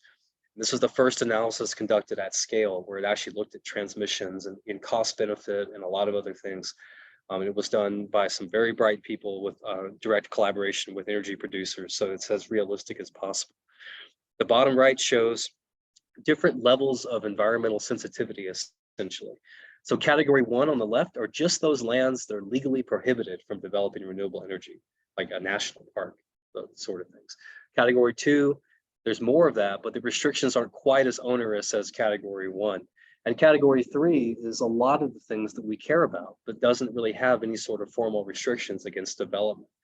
And you can see that if you consider category 3 includes 2 and 1. So if you were to exclude everything in category 3, it would leave a relatively small amount of land available for renewable energy development.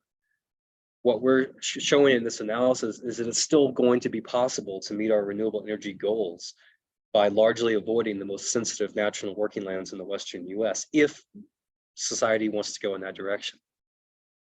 That's not, we can't make that happen, but we can show that it's possible to encourage people to at least explore that as an alternative. Okay, and then we'll talk more about that here in a couple more slides. We'll circle back to renewable energy. I just want to make a couple other quick points that you can use this RCN analysis to actually inform restoration, which is my training, restoring degraded landscapes, reconnecting areas that have been fragmented, because the RCN shows you where those corridors could exist, but that have been broken. So you can use that as a guide to recreate some of these corridors. And in Colorado, a lot of those places are along our rivers, rivers and streams. A lot of that land has been used for agriculture, and some of it's being rotated out of agriculture now. And so thinking about restoring some of these areas back to natural habitat and increasing the resilience and connectivity in these places. Getting the landscape ready for future climate conditions. So the RCN, this is not the most important slide. Basically, it's just the Land Trust Alliance is a group of land trusts that do a lot of land protection, and they have been using the RCN for years in the Eastern US, and they're just excited for its applications. Okay, and the point of this slide is that the RCN is being used outside of Colorado as well for other state wildlife plans, other resilient conservation initiatives, just letting people know that we're not trying to make Colorado the first place where anyone's ever used this tool. It's actually been used for almost 10 years in the eastern US to accelerate protection of climate resilient areas. Okay, so we're almost done. I want to just pose a couple of questions to you around conservation in Colorado. Where are we now? In my field, it's very important to be able to measure our progress for a number of ways. So when we in Colorado, those of us who live here, those of us who work on conservation formally, are working together to set our priorities, we need to agree and understand on where are we now? How much of Colorado is already protected or otherwise conserved? If we're going to set a state goal, if we're going to have legislation pushing us in a certain direction, and how do local and regional patterns and trends inform those statewide priorities and the future of us working together in conservation? I'm going to breeze through a little bit of this. Essentially, when we're setting baselines, there's a national data set called GAP. Details aren't really that important. It's a federally maintained database of land that has been protected already. We could use that as a standard for saying, well, where are we now in Colorado? There is a state database maintained by the Colorado Natural Heritage Program called COMAP, Colorado Ownership, Management, and Protection, that actually is curated for Colorado. It's a better fit for us, and we feel like we should be using it as a baseline, not a big federal data set that's not updated as often. So I'm just going to show you, this is a snapshot of COMAP, and it's the go-to map of conserved and protected lands in Colorado. It's data provided by the people who are doing the conservation work. It's completely customized for Colorado. It includes private land, and this is an ownership map, I should say. The different colors represent different ownership, and the green is US Forest Service, for instance. You can see all the national forest lands. And so we feel that we should be using this as a conservation community more than we are. That we can use maps like this to set the trajectory and find agreement on where we should go with conservation in the future. Okay, I'm a map geek, so there's a lot to unpack here. I'm not going to be able to do it with you, but there's a lot going on in these maps. There's so much environmental data available for our state. We're fortunate, but it does make it challenging when you're trying to bring it all together and make it relatively straightforward. Okay, so I'm gonna keep us moving because I don't want to take up too much more of your time. But I will say that what we're showing the conservation community is if you take COMAP as a basis for what's already been protected, and then you look at the RCN, which shows you the land that are the most important and the most critical for climate resilience, you can combine these two. You can say, well, how much of this land on the right is unprotected? And we can start setting goals, numbers, millions of acres, targets. We can start agreeing on what's important. This is what we spend a lot of our time doing. And when you overlay the two, and all we did was collapse everything on the left and turn it into orange. So we just collapsed all the categories, made it straightforward. There's more than 16 million acres of our state that's in the resilient connected network that lacks any form of protection. 16 million acres that, if lost, will directly impact our state's ability to be resilient to future climate conditions. No, US Forest Service land is included. It has a level of protection. It may not be as high as some folks would like, but public land has been protected and is actually included in the orange here, the Forest Service land, because it's. Is the orange unprotected? No, the orange is protected. Thank you. It's a great question. It's a great question. If you're seeing blue, green, and green, you're seeing resilient and connected lands that lack any protection whatsoever. Yeah.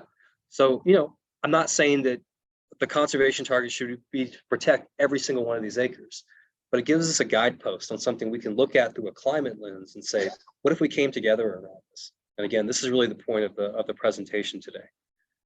So there's a lot of unprotected land. You can see the patterns. Most of it's in eastern Colorado, right?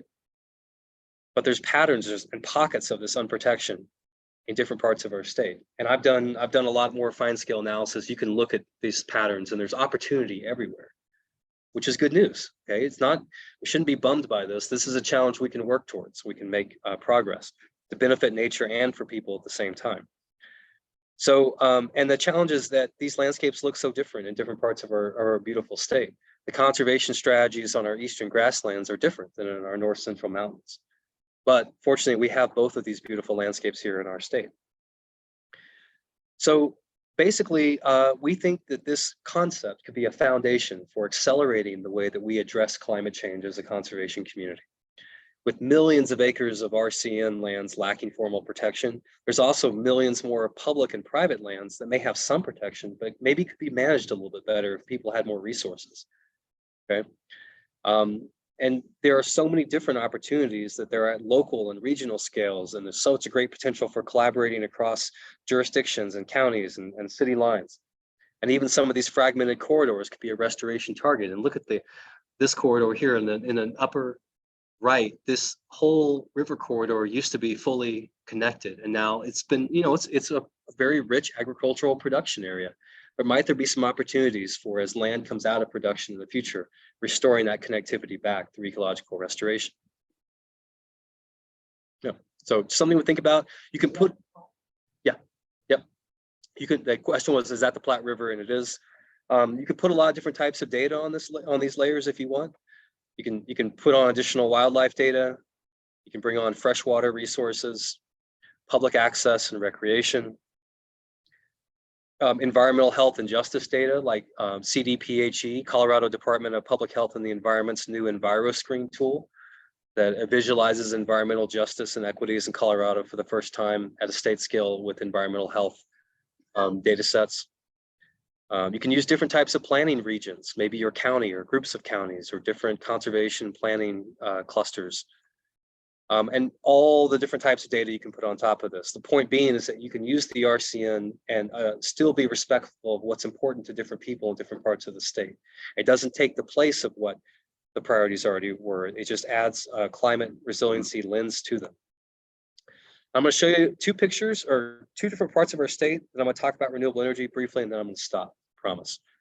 So I'm going to show you Southeast Colorado, and I'm going to show you one conserved property from Douglas County called Sandstone Ranch as an example of what it looks like in the RCN. If I was braver, I would run these analyses for you in real time, but I didn't know how good the library's Wi-Fi was. So far, the library's Wi-Fi is great, all right? So this is Southeast Colorado. Here's Colorado Springs, and Pueblo as a reference in the middle. You're not seeing the whole state, but I just wanted to zoom in a little bit, and you can see just how much of this dark green and dark blue and even light green there is in Southeast Colorado. A lot of times people think of Eastern Colorado as flat grasslands. Well, I happen to like flat grasslands, but there's actually so much more action out there. There's so much more heterogeneity in the landscape. And that's reflected by how strong this region scores in the Resilient and Connected Network analysis. Now, this is that GAP data set, that national data set of what lands have already been protected. And I just wanted to turn it on for you so you could see that, yeah, there is actually a pretty decent amount of protection that's already occurred in Southeast Colorado. We've actually contributed to some of these dark black areas out here. But you can also see all the green and the blue lands that don't have formal protection, which means they're at risk of conversion, essentially being lost, and for their characteristics that cause them to score so highly in this model.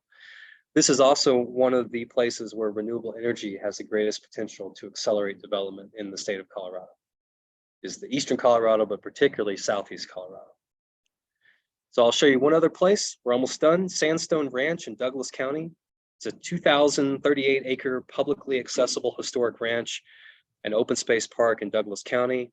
When I show these, I do a lot of these sort of site scale analyses. I like to show pictures and tell stories about the property to make it feel less like a computer model and more like the real part of our state. So this is where this place is, or what it is. And then it's a large and historic property with scenic views and red rock formations and wildlife habitat. These are the features that make it score so highly, as you'll see in the RCN. And now it's open to non-motorized trail-based recreation, and it's been conserved now as part of Douglas County Open Spaces network. And it's also connected to the Pike National Forest. So if you take the boundary of this, you can run it in the model, and this is what it looks like. Here's the property on the landscape, the shape of Sandstone Ranch, 2,000 acres. Castle Rock's to the north, Monument is to the south, and Air Force Academy is below Monuments to the south.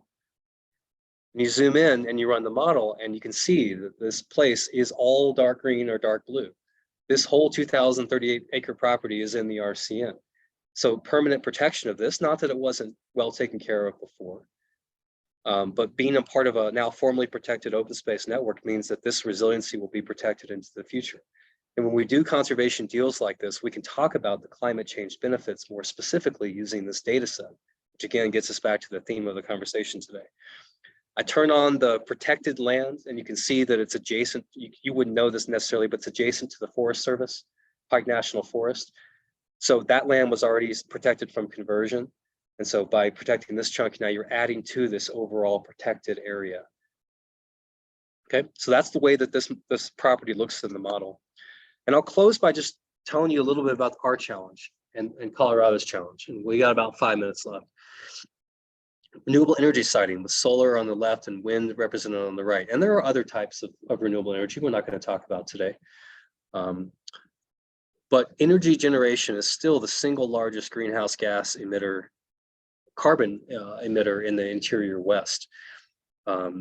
And this is from the state inventory back in 2019. The situation really hasn't changed that much. The transition to renewable energy is generally agreed to be critical for meeting state climate goals and for reducing our pollution and transitioning our economies. I'm not here to argue nuances about particular subsectors, but in general, we accept that renewable energy transition is important for our state.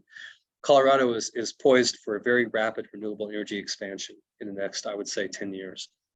It's still a type of development, though. It still requires land to put these solar farms and these wind turbines, just like any other form of development. So where are they going to go? Most of the undeveloped land, well, a lot of the undeveloped land in Colorado is often in areas of higher conservation value, at least through the lens that we look, like Eastern Colorado grasslands. So in these areas, like this article on the right that talks about the booming wind industry and golden eagles, which is a species, a very critical concern when it comes to turbines, because like bats and insects, they are killed by collisions with wind turbines. So there are trade-offs between renewable energy development and climate resilient conservation of biodiversity and habitat. Yes. All birds that get killed by oil and gas energy production. Because there's tons and tons and tons of them. Yeah, I definitely acknowledge that there are impacts. I think one challenge is that the wind turbines are essentially right in the middle of the critical migratory flyways for some of these species. And so it's basically migrated into a giant fan that kills you. Yeah, of course. Right, No, so- it's not terrible. I'm just saying. Yeah. The oil and gas industry is killing a ton of birds. Yes. So when people get all like, oh, wind turbines are going to kill a ton of birds. We're already killing a ton of birds with oil and gas. We are killing a lot of wildlife through a lot of ways. We have a lot of wildlife that die on our highways every year too, where if we had a few more underpasses or overpasses for wildlife, which we're supportive of, we could reduce those collisions a lot. But yes, I acknowledge what you're saying, that there's impacts everywhere. I think that maybe the challenge for us is also the conversion of the land, as well as the impacts of operating the infrastructure, because we're thinking of new conversion and new loss of land. But no, I hear what you're saying 100%. And it really speaks to this trade-off that's in the second bullet point. And again, we're circling back to what I shared with you earlier. We're talking about low impact or conservation aligned renewable energy siting.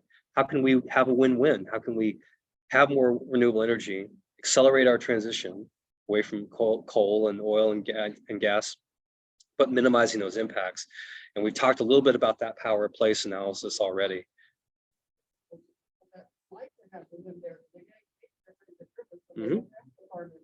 That's right. And so there's a lot of economic incentives for like individual landowners having solar and wind on their property. And a lot of farmers and ranchers might want this on their property.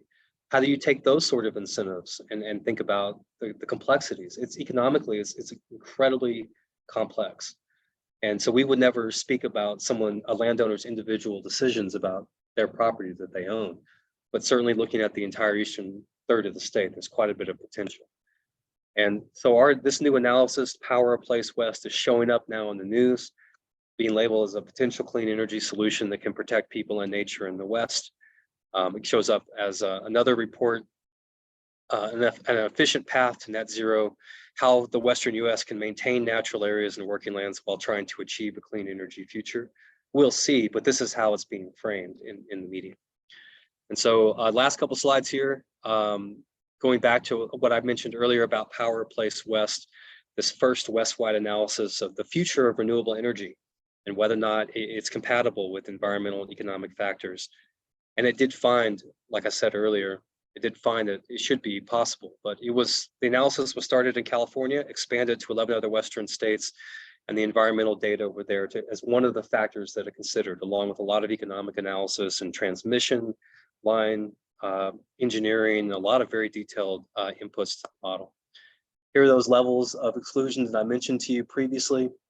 And again, on the right is where basically all of the sensitive lands and waters were excluded in the model from renewable energy development, just as a test to see if it's possible. Okay. And it did find that even under that scenario, that we should be able to affordably and reliably meet our future energy needs in the Western US, achieving those net zero greenhouse gas emissions reductions by 2050, while still avoiding most of the loss of most of our sensitive natural and working lands. And it's an inspirational result. It'll be up to society to determine to what extent we want to try to actually do this. But for TNC, it's something that this is motivating how we're engaging in this space. All right. So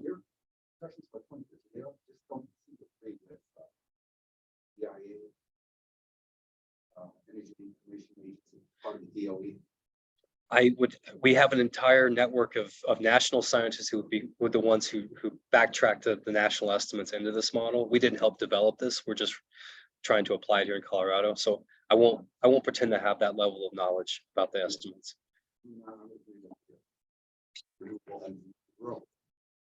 But I don't think it's going to grow where it provides the bulk of energy in our life. There's a lot to say there, and again, it's not my area of expertise, but you should look at our report online. If you look at Power Place West, I mean, you sound like you know more about this definitely than I do. Really here it's the idea of like preparing for climate change by trying to reduce our emissions at the same time as protecting lands and waters. And then I think this is the last slide. Yeah. Second last slide. So we look at this state. Here's those unprotected lands that are the climate resilient lands. We think about the potential for solar and wind energy development in Southeast Colorado. We ask ourselves, what level of impact are we willing to accept for biodiversity and habitat for a better climate future? And it's a challenging question, and one that I think we're all going to have to ask ourselves in different ways. And many of us have been asking that. Many of you who are older than me have experienced waves of development in different ways here in Colorado or wherever you've lived prior to ever being in this room with me today. But for many of us, this is a question we're asking now about renewable energy development. We don't have the answers yet, but this is something that Nature Conservancy will be working on for probably most of my career moving forward. And I'm actually building a team to help me with some of this right now and with some new hiring. So I'll end on this slide that, for us, what is the conservation gap? Where are we going? What do we need? We think it's less of a number and more of an idea of what's needed for all of us, for nature and people, for climate resilient ecosystems into the future. And so how do we make these meaningful contributions towards these global conservation goals while still ensuring long-term climate resilience for our state?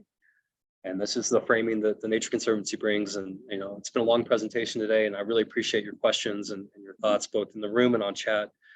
And hopefully this was interesting to you and got maybe your brains thinking about things maybe a little differently, or at least adding to what you were already thinking about in this space. So thank you very much. We have a couple questions online. Donna's had her hand raised. Do you have time to take a question? Sure. Okay, yeah. Oh, good. And I just wanted to comment that, based on what we've talked about, this is like exact. Thank you so much. No, it's my pleasure. My pleasure. And we love opportunities to share what we're doing and also hear others' opinions and comments as well. So thanks for the opportunity. And okay, 2 questions in chat. We'll get there.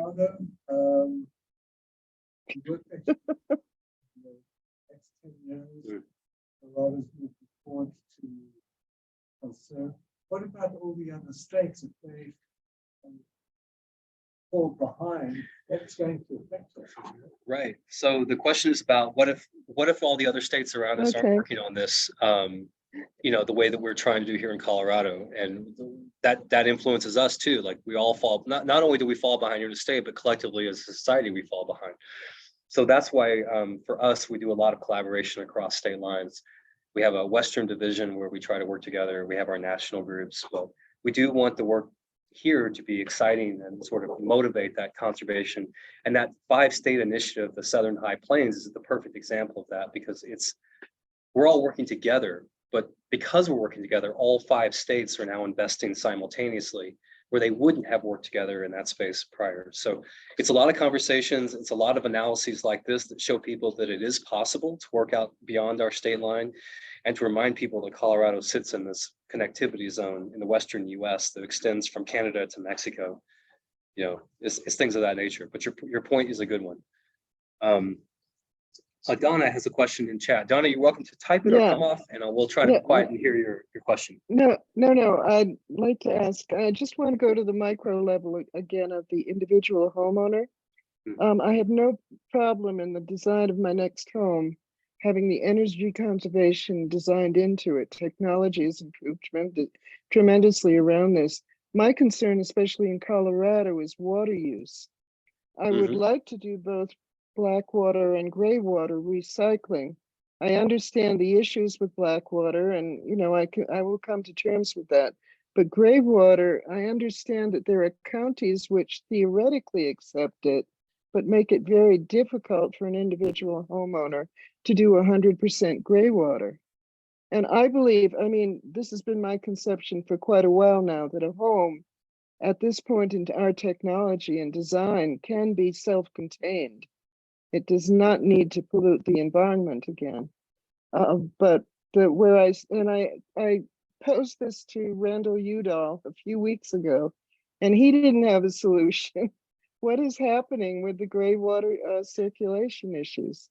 Yeah, Donna's question is about gray water and the ability for homeowners to have closed system designs of their homes to reduce their pollution and the county use of water. I actually don't know the answer to that question, Donna, and I'm sorry, I don't really have anything good to say back.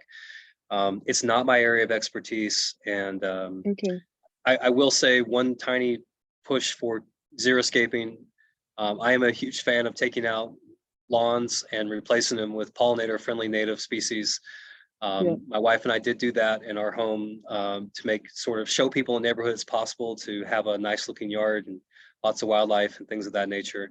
It has cut back our water use a lot, but it's not the question you're asking. So I'm sorry, I can't answer that more specifically. Okay, thank you for the presentation. Thank you for being here. And I think John, you had a question? Yes, I understand the conflict between wind turbines and preserving birds. But beyond that, I don't get the conflict between wind turbines and preserving biodiversity in general. It seems like the base doesn't take up much space. Animals and plants even can move around them. So can you speak more about that? Sure. So John's question is about wind energy development and impacts on wildlife beyond birds that fly in there. Doesn't seem like they take up a lot of space. It's absolutely the footprint of the turbine itself is it's a pole, but to build that, you have to build roads out to the turbines, and you have to have substations to take the energy generated by the turbines and bring it together and add it to the grid. So it's the collective footprint of the turbines, the construction of the turbines, the roads that go to the turbines, and then the additional infrastructure that leads to conversion. Oftentimes it's the substations and transmission lines, more so even than wind farms themselves, that take up more of the footprint in terms of land. Of course, these things are necessary for a functional energy grid. You need to have the maintenance of wind turbines. You have to be able to repair them and be able to drive to them and have the energy collected in substations. So it's the collective footprint of the turbines themselves and the roads and the other aspects of the infrastructure that take up more land. And I will just say that it's not just the things that fly. The presence of turbines on the landscape visually is disturbing for wildlife. Wildlife have never seen anything like a 200-foot tall wind turbine before, so they're often disturbed by the very presence and operation of the wind turbines, even if they don't lose their habitat itself. There are certain species in Colorado that if they can even see a turbine on the horizon, it could disrupt their reproductive behavior and actually stress them to the point of not being able to persist as a population. So yeah, and Rick's comment in chat, not to mention lawsuits from people that don't want to see them as well. But no, that's a great question, John. There's some good resources, and I'd be happy to follow up with you a little bit more on that. you're on the right track, I think, with your observation that the turbine poles themselves are rather small compared to like a solar farm. Thank you. Yeah, thank you. Thanks for the question. I've taken up more time of yours than I expected today, but I appreciate that came from some conversations with you and good questions. So seeing nothing else in the room or in chat, let's go ahead and stop the recording, and thank you all for your time.